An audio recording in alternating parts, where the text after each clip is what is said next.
My husband, who asked me to be a housewife, goes berserk at me for being exactly a housewife.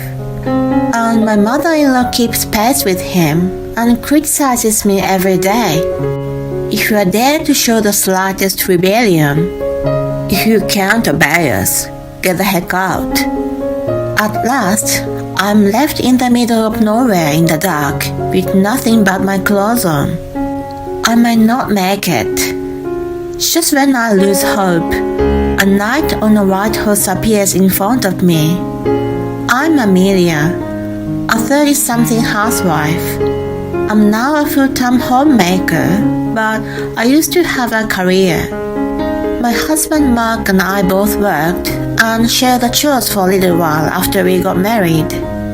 I decided that I'm not doing any housework from now on. I want you to stay at home and take care of the house. I'll earn enough for us. I resigned from my job at his request. He had never lived alone, so he was not used to doing laundry, cleaning, and cooking.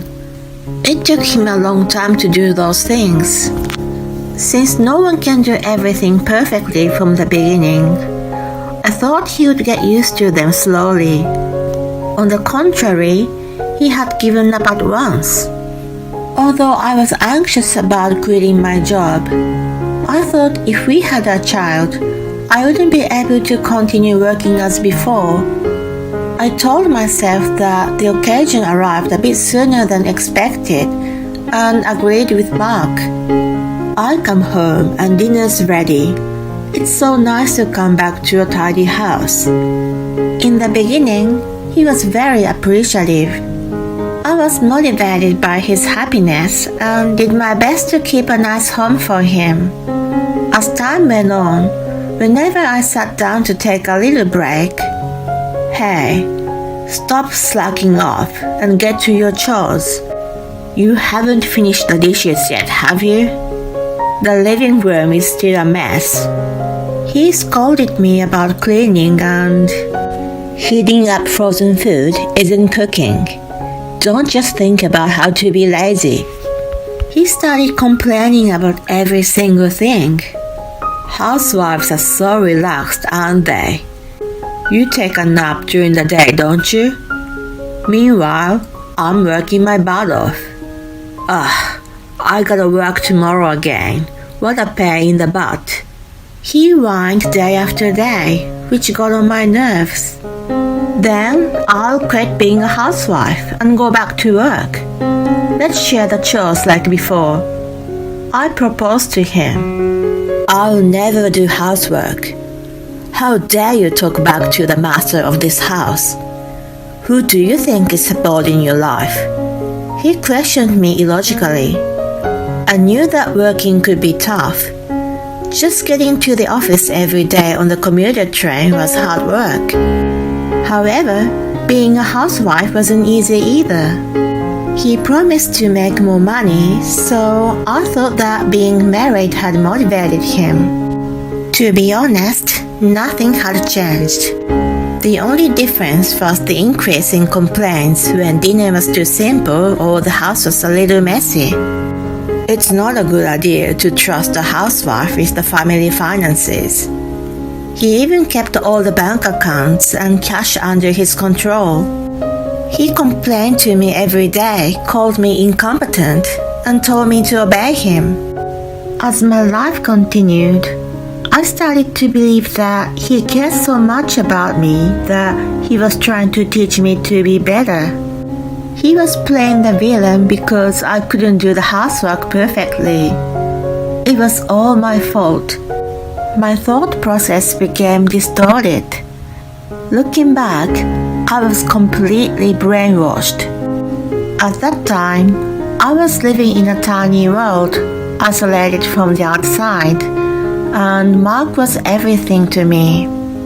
Then one day, I bought an apartment. We are moving next month. As soon as Mark came home from work, he dropped a bombshell. "Excuse me? You bought an apartment without consulting me?" "Why would I do that? I'm the head of the household. and I'm the one who got along. Basically, you're living in my house for free. While I struggled to understand the situation, he continued, my mom will be moving in with us. I was blown away by the nuclear explosion. I could not stand my mother-in-law Beth. She lived far away, so I saw her only a couple of times a year. In those short visits, she tormented me with 4 years' worth of harassment. Whenever we were alone, she even spoke to me in a way that degraded me. I lost her. Mark told me before we got married, my mom has a harsh tongue. She must be lonely since my dad passed away and doesn't have any bad intentions. You don't have to see her so often. I'm sorry to put you through this. Even after we get married, you don't have to deal with her any more than now. We'll never have to live with her, but I only ask you to visit her with me occasionally. That was why I had been putting up with her for a while. Wait a minute, didn't you say we'll never have to live with her? I protested, but he was having none of it. Circumstances have changed, so just do as I say. He became furious. I never wished to be a housewife. I became one because he asked me to. I wanted to remind him, but when he raised his voice at me, my body stiffened and I couldn't say anything. Although it was a fact that I became a housewife at his request, I was being supported financially by him. When I thought of that, I couldn't argue with him. I wondered where the sweet guy I had married had gone. The moving day arrived, and I moved to a new apartment unconvincingly.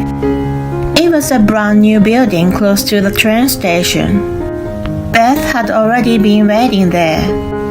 As soon as she saw me, "Oh, Amelia, you're still as gloomy as ever. You're ruining the new apartment." She greeted me with her typical sarcasm. Mark didn't even intervene, but just said, "We're going out for lunch, so you'd better get to unpacking. And you're not allowed to turn on the heater until we come back." They left me with piles of boxes. I shivered in the cold as I frantically unpacked them. Obviously, I couldn't finish within an hour or two while they were out.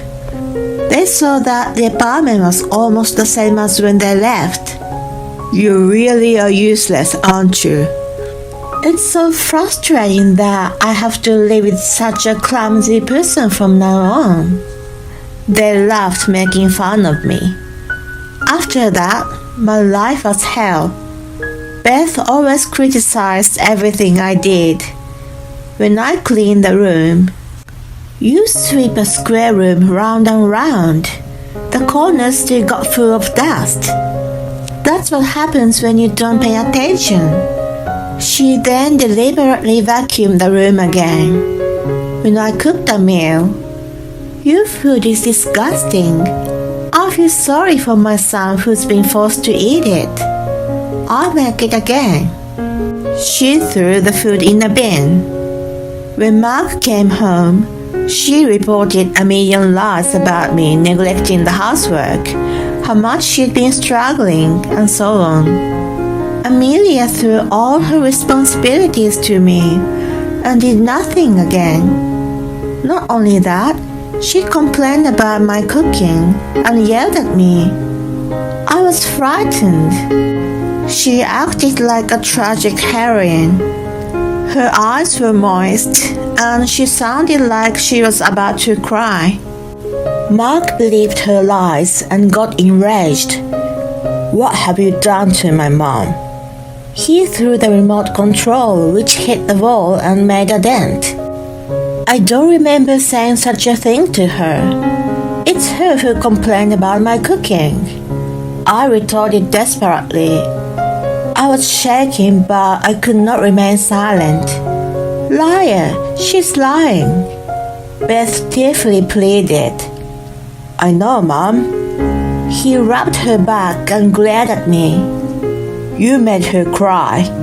Who do you think is supporting you to be a housewife? I had enough. He grabbed my arm and dragged me out of the apartment. I was wearing my sandals and almost fell being pulled by him. Then he ordered me to get in the car and forced me into the passenger seat. There was Beth with a giddy look in the back seat. He started the car. I asked him where we were headed, which was ignored. We drove through the center and got farther and farther away from the town. We drove for about an hour and came to the densely wooded area in the dark. Suddenly, the car stopped. Get out. What? I couldn't understand what he meant. I'm telling you to get out of the car.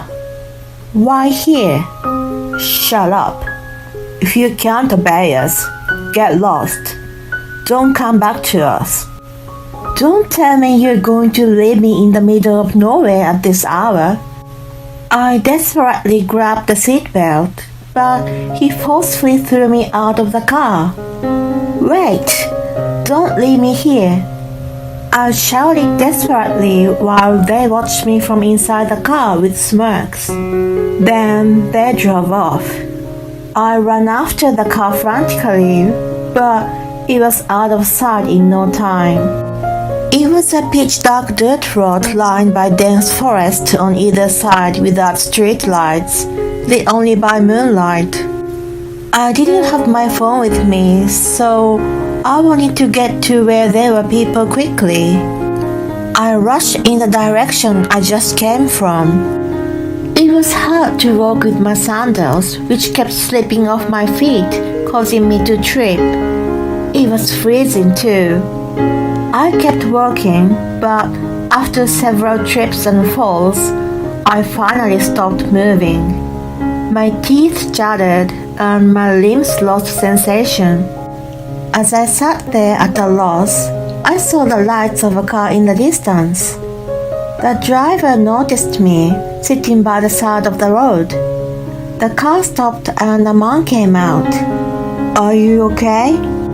Oh my God, look at you. When I looked at myself, my hands and knees were covered in blood. I was suddenly dragged out of the apartment and was wearing sandals and an apron. I explained the situation to him, involuntarily weeping with relief at seeing another person. He covered me with his suit jacket. I'll take you home. Wait, I think you need to go to the hospital first. The complete stranger offered to drive me. Normally, I would be wary of getting into a stranger's car, but I felt like he was sent by God. I didn't want to go back to the apartment.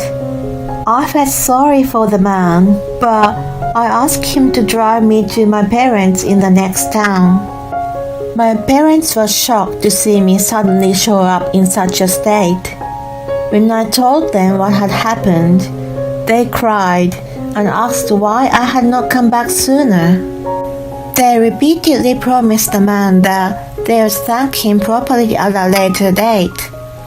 I was drained of energy and strength and could not bring myself to contact Mark. I just let myself be taken care of by my parents after that. My dad found a lawyer for the divorce for me and helped me with other things. I was very grateful. Just as I was thinking that I couldn't keep living under my parents' roof, Mark and Beth showed up. Amelia, are you there? Come out. I got a call from your lawyer. I will never allow you to get a divorce. I heard Mark yelling from outside. I tried to hide, but he kicked the front door and rattled the doorknob with all his might.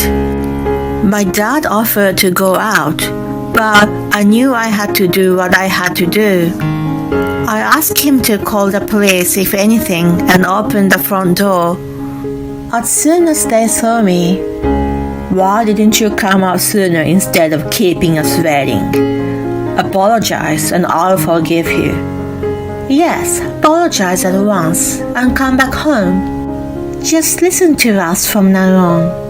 They spat out illogical demands. They made absolutely no sense to me. Why did I need to apologize? I finally woke up from Mark's brainwashing and got a grip on my own life. I wasn't going to let them control me. Why would I apologize to you guys? You told me not to come back and dumped me like a piece of trash in the middle of nowhere. I'm doing exactly what you wanted me to do. Please leave. They probably didn't expect me to talk back and were taken aback by my defiant attitude. Moments later, their faces quickly turned bright red, and they began yelling at me. "Who do you think you're speaking to? I'm your husband." "That's right. You're being supported by him. You should know your place." The two of them started having fits, and it was pointless to argue with illogical people. Just as I was thinking about what to do, someone tapped my shoulder from behind. "What are you all yelling about?" Ryan, the man who had rescued me the other day, was standing behind me. He was invited to a thank you dinner at my house. "Don't disturb the neighbors." He came out to the porch. "Mark, what are you doing here?" I was surprised that he knew my husband, who was even more surprised than I was. "Why are you here?" He stared at Ryan with wide eyes. "Wait, he's from your office, isn't he? He's your boss." Beth looked at him with disbelief. I was wondering what jerk would leave a woman behind in the middle of nowhere at night, but it was you." He looked at Mark knowingly. "That was just a joke, you know." "That was in no way a joke." His scolding silenced both of them. They were arrogant to those who were in a weaker position, but meek to those who were stronger. If he was his boss, they would be even more vulnerable. If there was a wrong person or no one passed by, her life was in danger. What were you thinking leaving her there in the dark? Well, she was giving us hard times, so it was more of a discipline or an expression of love. He was dripping sweat down his forehead and was struggling to make excuses. Ryan stared at him in disgust and sighed loudly. "I see, that's enough." When he said that, Mark and Beth seemed to be relieved and gathered themselves to leave. Well then, as they turned away, he coldly put a nail in the coffin. "Your attitude at work has been unacceptable. In addition to that, this incident has happened. We can't have someone like you in our company." "What do you mean?" "You don't have to come to work anymore." Mark's cheek twitched as he yelled. "This is BS. I thought it was strange that my boss was at your house. You've been cheating on me with him, haven't you? You two are in on this together." "Must be. Sneaking around to meet up is called cheating. You owe us alimony." My blood boiled up when I heard them forcefully accusing Ryan. Enough. Who in the right mind brings a cheating partner to the parents' house? You guys are disturbing the peace in my neighborhood. Get lost. I shouted with a grimace I had never shown before, which worked on them. They spat out, "Don't you forget this." and left. I didn't need to be told that I wasn't going to forget the way they abused me and the distorted grins they looked down at me with. I was going to remember it all for sure. Wow, what a rumbling voice. You did it. He cracked up, clapping his hands. I smiled shyly with a mixture of embarrassment and happiness, an indescribable emotion. We have kept in touch since then. Mark never had to report to work and left the company voluntarily without giving notice. His professional field is relatively small. Rumors quickly spread that he's the kind of guy who abandons his wife in the middle of nowhere and he's struggling to find a new job. He bought a new apartment to live in with his mom, but he was behind in his loan repayments and had to put it on the market. They are now living in a downgraded apartment together. I guess it was impossible for me to enter into their lives as a daughter-in-law, as they seem to trust only themselves. I'm in the process to get divorced now and living alone near my parents. Today, Ryan is coming over for the first time. I don't know what he saw in me, but he asked me out sincerely. I was attracted to him and decided to take a chance. While I'm cooking his requested beef stew, I'm excited looking forward to having him over.